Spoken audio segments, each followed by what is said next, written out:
right. I think we'll go ahead and get started here. Just wanted to introduce myself. I'm Darla Makala. I'm a Livia Lifestyle Consultant, and I'm also a certified life and health coach. And I am so excited to talk to you today about achieving a wellness mindset. This is something that I'm extremely passionate about because I believe that when we get our mindset in a really healthy manner, we can do so many things. And I'm going to talk to you a little bit about that and how to do that as we get going. So I'm going to just go ahead and move on. Today, what I want to cover in the next 30 minutes or so, we're going to focus on a little bit about how your brain works. We're going to talk about how your thoughts impact your health. And then I'm going to share some tips to achieving a wellness mindset. And then my intention today is that you leave fully equipped to live in a peaceful and healthy mindset. So the first thing I want to share, this is something that is pretty basic, but we're going to talk a little bit about the critter brain. So we'll focus most on that. But your brain has 3 sensory inputs. There's the cortex part of your brain, and the cortex is concerned with the logical. That's the part of your brain that likes to reason and needs a rationalization for everything that you're doing. There's also a limbic system, and the limbic system is focused on the emotional. That wants to make sure that you're getting love, that you're being accepted, and it really is concerned that if those things become threatened, okay? The third one is the one I want to focus a little more on, and that's your brainstem. And you'll see below that your brainstem, a lot of people will refer to your brainstem as the critter brain. And the critter brain is concerned with your physical. That's the part of your brain that triggers that flight or fight response. It's always looking to see if survival is in question. Okay, so when you start a wellness journey, maybe if you're Olivia, you've been working with Olivia, when you started that, you probably had some times or some days or moments where you just didn't, like, you knew maybe something that you should be doing that would help you change, but you just couldn't get yourself to do it. And you had that piece, that something going on inside of you that said, no, you don't need to do that, just stay here.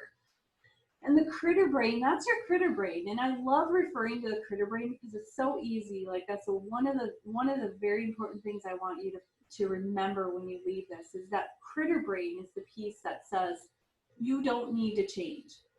You're still alive. Everything's been going well. You're still functioning. You're still breathing. There's no need to change. The critter brain tells us that we must stay the same in order to survive. Well, we know that if we've lived an unhealthy life, we may be alive, but we may not be healthy. We may have struggles in our life. We may have had diseases or illnesses because of the way that we've been living, but because we're still alive, the critter brain wants you to stay the same. And so I want you to just kind of focus on that. We're going to talk about how to deal with that moving forward too. But this is the one thing that if you leave with nothing else today, I want you to really understand this concept. And I share this multiple times over and over with my clients because it's such a powerful truth. And that is that your thoughts create your feelings create your actions, and your actions create your results.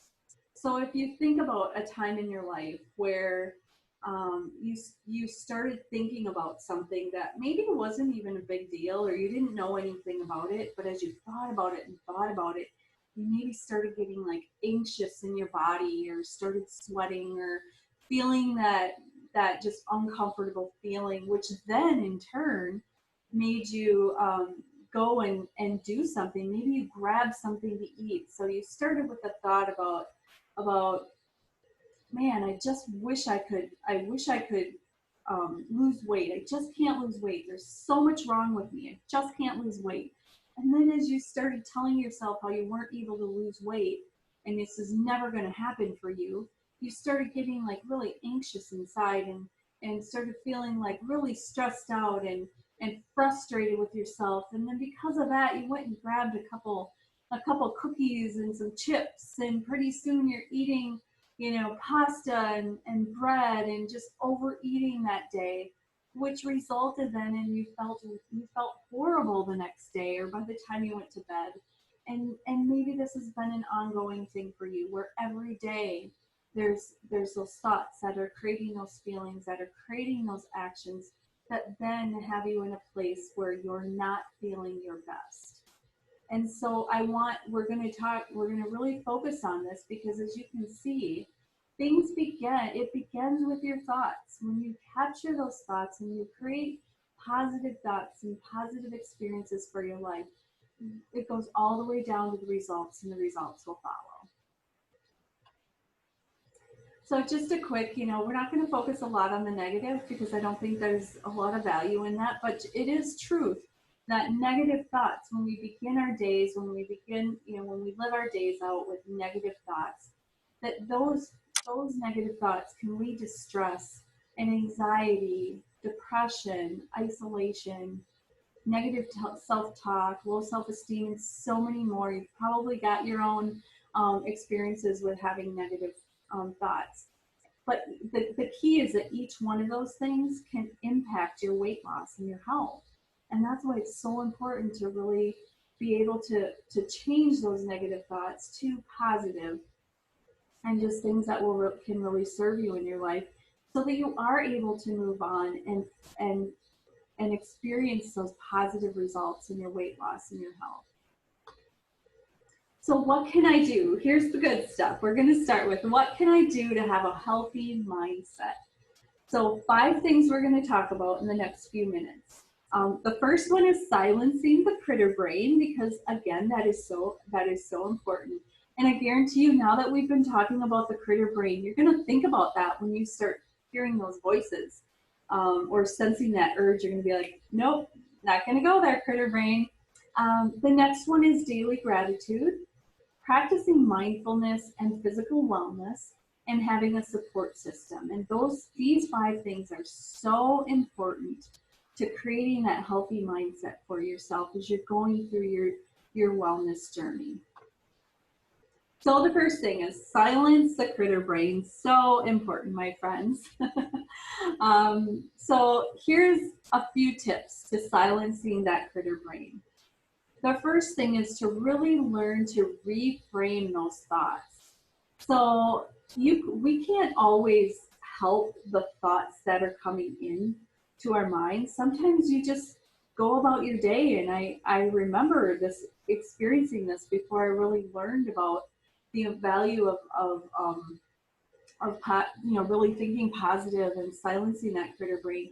I would just recognize it. Oh my word, I just spent the last 5 minutes, going over maybe something that happened to you. So maybe you've tried to lose weight in the past, and you've tried to be healthy, and it's been really difficult, and maybe you haven't been as successful as you wanted to be. And so now that you're starting over, you're really considering a change. You can't stop thinking about all the times where you didn't make it and you didn't do the things that you wanted to do. I would challenge you and encourage you to spend some time. How do I reframe that? How do I look at those experiences and say, that was a really good experience, and now I'm ready to move on into a new experience. I can do this. The other thing is really, and these kind of go together, embracing your feelings. So we don't want to, like, if we're having struggle feelings or anxiety or whatever, we don't want to say, don't feel, don't feel, don't feel, because that's not like, we're made to feel. We're human beings. But really looking at, as you're reframing and looking at ways to reframe, also, what is the opportunity in what I'm going through? And throughout COVID, I've had a lot of conversations with my clients where we've talked about, okay, yes, you're at home. You're kind of, some people have had to be home by choice, by not by choice, and some people have had the choice to be home.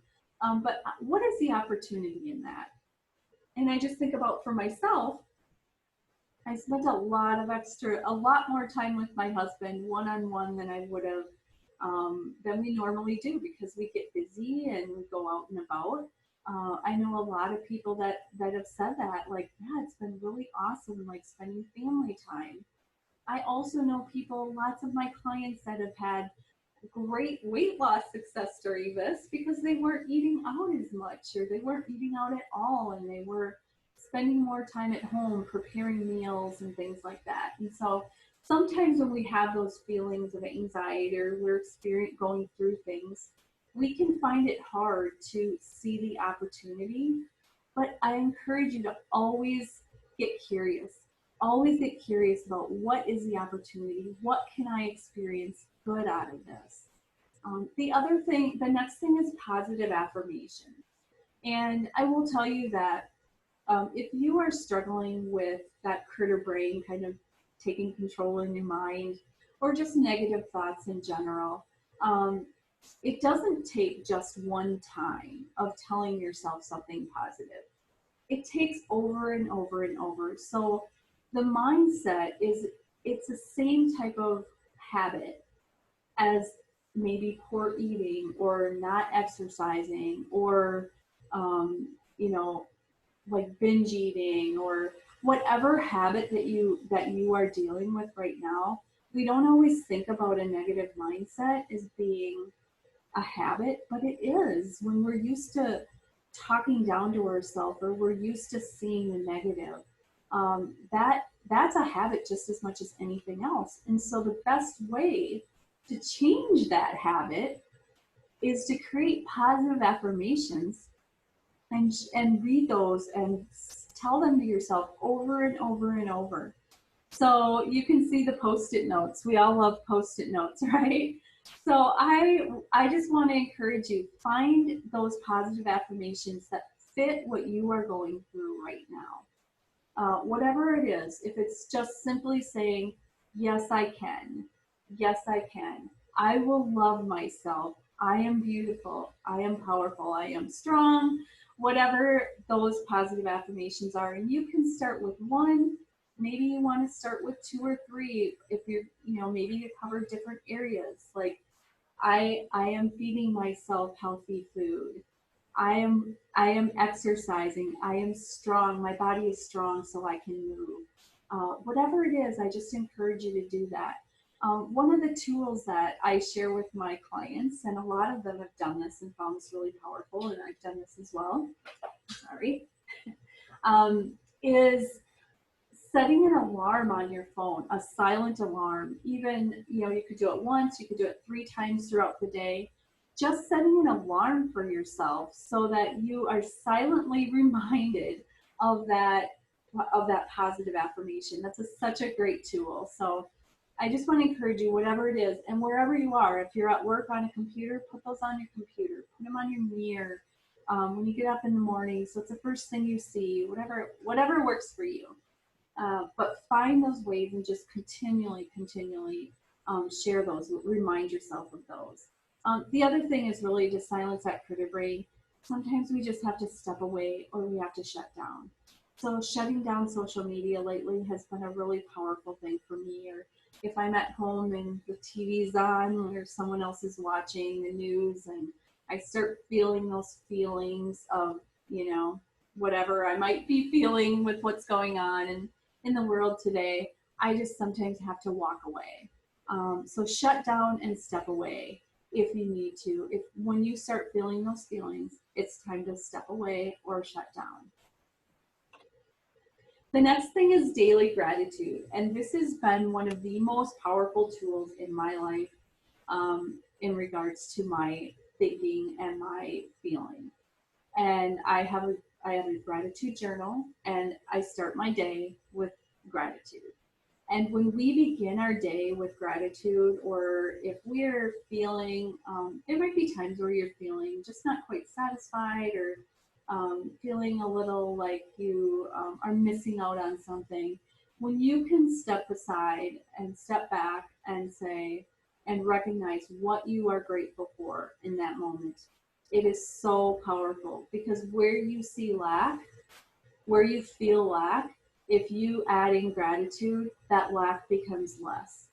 And so I'm sure you've seen the pictures before, the videos or whatever, where somebody who had a big fancy car wished they would have had a fancier one, and someone who didn't have as fancy of a car wished they would have had that fancy car, and then somebody wished they would have that had a bicycle, which they would have had that rundown car, and somebody who was walking wished they would have had that bike, which they would have wish they would have had the bicycle, and so on. And it makes sense, because it's all about being grateful. When we're grateful for what we have, we don't see the lack as much. So thinking about, looking at wanting more, stepping back, and using gratitude as a tool to help you see what you really do have is so important. And so I just want to encourage you, find a daily gratitude system that works for you. There's a lot of free apps out there where you can just type it into the app, or write it out or whatever. But find a daily gratitude practice that works for you. And then physical wellness. Of course, this is so important. And if you have gone through a journey where you have begun feeding yourself healthy foods, getting the right amount of sleep, and moving more, you know what it can do to all of the other areas of your life. So we know that eating healthy and sleeping 7 to 8 hours a day, at least, and physical activity, we know those things are proven that improves the mindset. It improves the way that you feel about yourself and about life. And I can't stress this enough. If all you do to improve your mindset is focus on healthy food, sleep, and activity, I will be proud of you, because this is so important to really understand the value of feeding yourself healthy food, getting fit sleep. So one of the things with sleep that we really want to focus on is shutting down screen time an hour before you go to bed if you can. So it's not just about sleeping, as much as it is about getting really good sleep. And so if you can shut down, that will be awesome. Moving, activity, that is so important. So even if you're not able to do to like walk, 3 miles a day or whatever, even just walking around your house, getting up and moving around, walking outside in your neighborhood maybe, or just finding activities at home. Our Livia.com app has, or our Livia.com, our website, we have amazing videos and workout routines that you can do at home. And you don't have to step outside of your house. You can adjust them for what your physical needs are. But this is such an important thing to really increase your positivity in your mind. And then practice mindfulness. Now, everybody has each of us will have things that feel comfortable and that we enjoy to practice mindfulness. These are just a few, and I want you to really focus on identifying what is going to work for you. So, but the first one is be in the moment. And this is something that I really encourage. It doesn't matter who you are, what you're doing, being in the moment is so important. And that means when you're sitting down for a meal, if you're eating with other people, listen to them, like look at them, put your fork down in between, conversation, talk to them. Being in the moment and just realizing that whatever's going around you is perfect for that moment. Okay. And so often we're trying to like rush through things. We sit down for a meal and we rush through it. And we all know that the slower we eat, the better it is for our body digestion anyway, right? So if we can be in the moment while we're eating, if we can be in the moment when we're with friends, where we're talking to them and really listening and receiving and giving and life is so much more enjoyable when you recognize and you're in the moment of what's going around versus just rushing through it. Prayer or meditation, a great way to really step back and let go of the things that are going on for those moments that you're in that practice. And that looks different for everybody. Some people may journal things. It's really about being silent and receiving and listening and allowing yourself to be just spoken to in whatever way works for you. Finding a relaxing activity or activities. And, now that it's summer, I'm seeing a lot of people just out on the boat fishing or just sitting on the side of the water with their feet in the water. What out in nature, I mean, nature is such an incredible way to practice mindfulness. So find a relaxing activity that is enjoyable for you. I always tell people it has to be enjoyable for you or it will not be sustainable. And so we want you to find relaxing activities that are things that you can enjoy and that you can recognize as being really healing for yourself. And then I want you to learn how to practice deep breathing. Deep breathing is something a lot of times, before I go into something like this, or if I just had a really stressful session, I might do some deep breathing before my next one to just reset. And we do know that deep breathing, a practice of a couple minutes of deep breathing, can reset your body so that it digests and receives the food that you are feeding it in a much healthier manner. And so just a couple for the deep breathing, what I use for my clients, and you can use any form of deep breathing, but I'll just use a format or a exercise where we breathe in for 5 and we hold it for 5 seconds, and then we breathe out for 7 seconds. And so I'd love for you to just, wherever you are, let's just practice that for just a couple times. Just breathe in, I'll count with you. So breathe in at 5, 4, 3, 2, 1. Hold it for 5, 4, 3, 2, 1. And out for 7, 6, 5, 4, 3, 2, and 1. And just practice that a few times, but be mindful of that throughout your day. If you're feeling a little stressed or anxious, starting to have some of those negative thoughts, step back and take some breathing. It's a free, quick thing. You can step out of your office, you can go into the restroom, you can just put your head down and do it, whatever works for you. So I just want to encourage you in that. And then find your support system. We were not created to be alone. We were created to be with people, to have connections.